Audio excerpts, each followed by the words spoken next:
The second epistle of Paul to Timothy, usually referred to simply as 2 Timothy and often written to Timothy, is one of the three pastoral epistles traditionally attributed to St. Paul, and is part of the New Testament. It is addressed to Timothy. Authorship. Most modern critical scholars argue that 2 Timothy was not written by Paul but by an anonymous follower, after Paul's death in the 1st century. The language and ideas of this epistle are notably different from the other two pastoral letters, yet similar to the later Pauline letters, especially the ones he wrote in captivity. This has led some scholars to conclude that the author of 2 Timothy is a different person from 1 Timothy and Titus. Raymond E. Brown proposed that this letter was written by a follower of Paul who had knowledge of Paul's last days. Jerome Murphy O'Connor, however, would go further than Brown. He noted that a number of pseudepigraphic letters attributed to the apostle were rejected in antiquity, indicating that there was not a climate of acceptance which would make it easy for the forged pastorals to enter the mainstream of church life. Murphy O'Connor continues, realistically, the only scenario capable of explaining the acceptance of the pastorals is the authenticity of one of the three letters,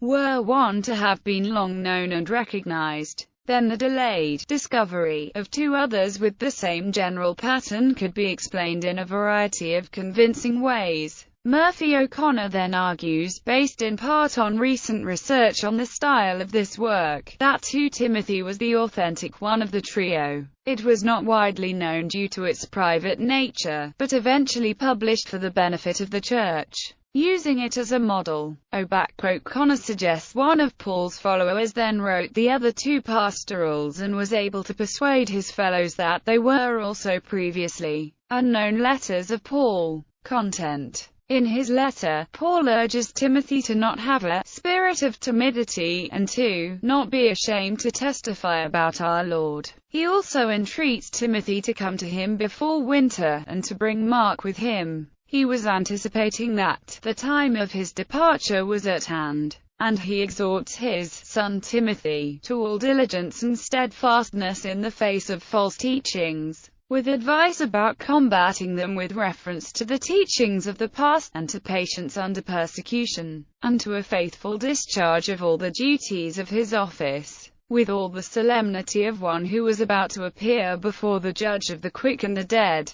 Paul clearly anticipates his being put to death, and realities beyond in his valedictory found in 2 Timothy chapter 4 verses 6 to 8. For I am now ready to be offered, and the time of my departure is at hand. I have fought a good fight, I have finished my course, I have kept the faith. Henceforth there is laid up for me a crown of righteousness, which the Lord, the righteous judge, shall give me at that day, and not to me only, but unto all them also that love his appearing. 2 Timothy contains one of Paul's Christological hymns in 2:11-13. It is a faithful saying, for if we be dead with him, we shall also live with him. If we suffer, we shall also reign with him. If we deny him, he also will deny us. If we believe not, yet he abideth faithful. He cannot deny himself. Or the saying is trustworthy. For, if we have died with him, we will also live with him. If we endure, we will also reign with him. If we deny him, he also will deny us. If we are faithless, he remains faithful, for he cannot deny himself. For a discussion of 2 Timothy chapter 3 verses 16 to 17 on biblical inspiration, see Biblical Inspiration